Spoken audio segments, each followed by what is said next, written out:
देश भर में किसान बिल को लेकर चर्चा हो रही है और कई दिनों से किसान आंदोलन कर रहे हैं। इस वक्त हमारे साथ मौजूद है केंद्रीय मंत्री गजेंद्र सिंह शेखावत। खास बातचीत करते हैं। गजेंद्र जी, लगातार कई दिनों से किसान आंदोलन कर रहे हैं। भारत बंद था, लेकिन राजस्थान में कोई व्यापक असर भारत बंद का दिखा नहीं।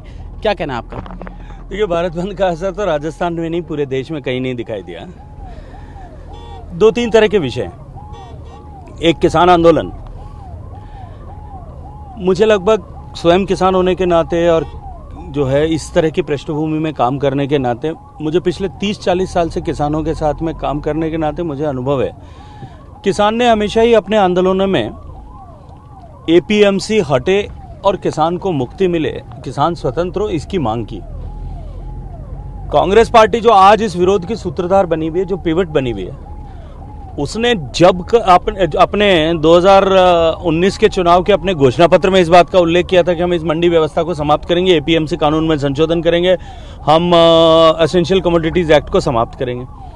स्वामीनाथन आयोग ने इसका उल्लेख किया था। स्वामीनाथन आयोग ने अपने रिकमेंडेशंस में प्रमुखता के साथ इन दोनों विषयों को लिखा था। अब उसके बाद में भी यदि कानून बनाने पर इस तरह के आंदोलन उकसा करके खड़ा किया जाता है, इसके मायने समझने की आवश्यकता है।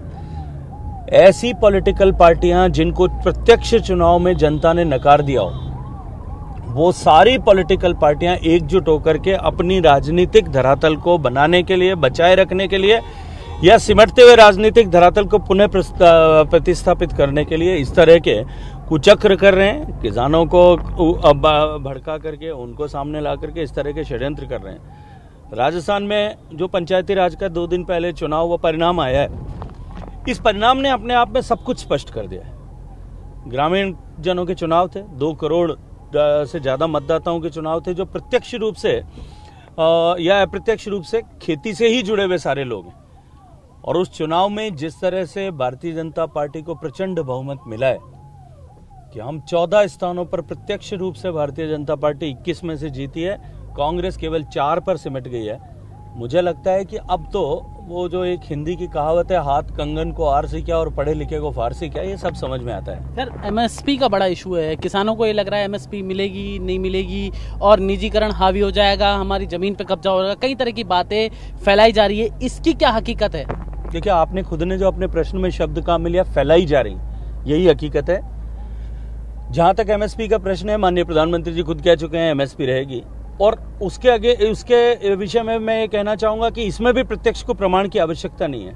या आज एमएसपी की बात करने वाले लोग, मैं पूछना चाहता हूं कि जब स्वामीनाथन आयोग ने 2006 में अपनी रिकमेंडेशंस कर दी थी, तो 6 से लेकर 14 तक आप क्यों कर जो है ये कांग्रेस पार्टी के लोग क्यों कर उसको तकिया बना करके सो रहे थे? क्यों कर लाभकारी मूल्य जो है जोड़ करके किसान का एमएसपी तय किया जाए, ये उन्होंने नहीं किया। माननीय नरेंद्र मोदी जी ने, मैं सम्मान के साथ में कह सकता हूं, गर्व के साथ में कह सकता हूं कि उन्होंने इसको किसान का हक बनाया कि किसान को एमएसपी मिले, लागत पर 50% लाभ जोड़ करके मिले और सब फसलों में मिले। केवल एमएसपी बढ़ा ही नहीं, एमएसपी पर प्रोक्योरमेंट को भी बढ़ाया। 30% से लेकर के 3 लाख प्रतिशत तक अलग अलग कमोडिटीज में जो है एमएसपी बढ़ी है। किसान को पिछले 5 साल में एमएसपी बढ़ने के कारण से जो प्रॉफिट, जो एक्स्ट्रा एडिशनल बेनिफिट हुआ है, वो लगभग 1,25,000 करोड़ रुपए है। और जो एमएसपी पर खरीद बढ़ने के कारण से जो एडिशनल बेनिफिट हुआ है, वो 1,30,000 करोड़ रुपए है। इस तरह से किसान को कुल मिलाकर के 3 लाख करोड़ रुपए किसान के घर में केवल और केवल एमएसपी को इंश्योर करने और प्रोक्योरमेंट बढ़ाने के कारण से गया है। मुझे लगता है कि इस तरह का जो है नॉन इश्यू को इश्यू बनाना, ये कांग्रेस का और विपक्षी पार्टियों का स्वभाव बन गया है, क्योंकि उनके पास में अब मुद्दे बचे नहीं है, उनके पास में लांछन लगाने के लिए कुछ और बचा नहीं है। इसलिए नॉन इश्यू को इश्यू बनाना, जो जिस बिल में के साथ में कहीं जुड़ाव न हो, उसी तरह के झूठ पैदा करना और उन झूठों को दौड़ाने की कोशिश करना। सीएए में हमने देखा, सिटीजनशिप अमेंडमेंट एक्ट प्योरली जो है पाकिस्तान, बांग्लादेश, अफगानिस्तान से आए हुए हिंदू, बौद्ध, जैन, सिख, ईसाई, ऐसे धर्मावलंबी जो राजनीतिक और सरकारों के द्वारा वहां सताए जाते हैं, भाग करके हिंदुस्तान में आके शरण लेते हैं, उनको एक बार की रिलीफ देने का कानून था। एक बार की उनको नागरिकता में जो है सहूलियत मिले, 5 साल जिनको पूरा हो गया उनको नागरिकता मिल सके, इस कारण के लिए कानून में संशोधन किया गया था। उसको लेकर के कितनी भ्रांतियां फैलाई गई। देश को मजहब के आधार पर बांटने का षड्यंत्र किया गया।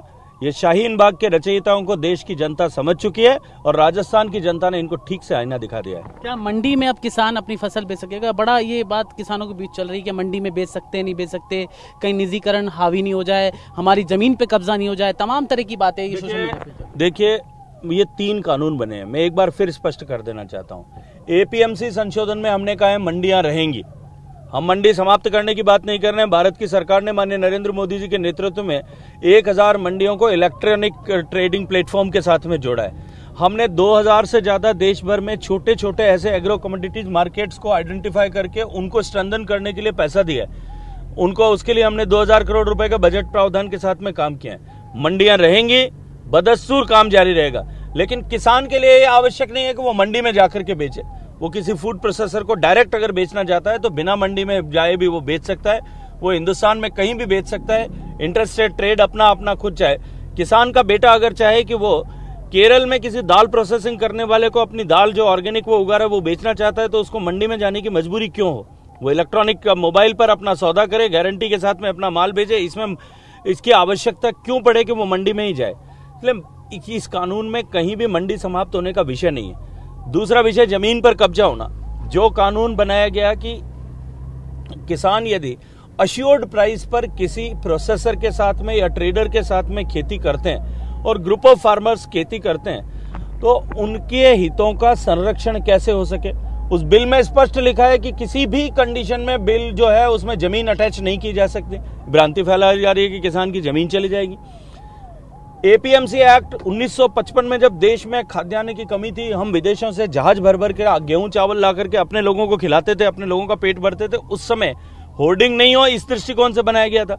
आज हमारा देश जो है वो फूड सरप्लस नेशन है। हम दुनिया में सबसे बड़े जो है फूड ग्रेन्स के उत्पादक हैं, हम दुनिया में सबसे बड़े शुगर कॉटन के उत्पादक हैं, हम दुनिया में सबसे बड़े डेयरी के उत्पादक हैं। तब इस बात की कतई आवश्यकता नहीं है कि हम जो है एसेंशियल कमोडिटी एक्ट लागू करें, उसमें संशोधन की आवश्यकता थी और यही सब लोग मिलकर के संशोधन मांग रहे थे। और आज जब मोदी जी ने कर दिया तो ये जो है इसका विरोध करने के लिए सब लोग एकजुट होकर के कर रहे हैं। मुझे लगता है कि ये केवल विरोध के लिए विरोध करना और अपने राजनीतिक हितों के लिए विरोध करना, ये लोकतंत्र का अपमान है। तो ये थे गजेंद्र सिंह शेखावत खास बातचीत की, जिनका साफ तौर पे कहना था कि किसानों को एक बूंद पानी भी पाकिस्तान में नहीं जाने दिया जाएगा।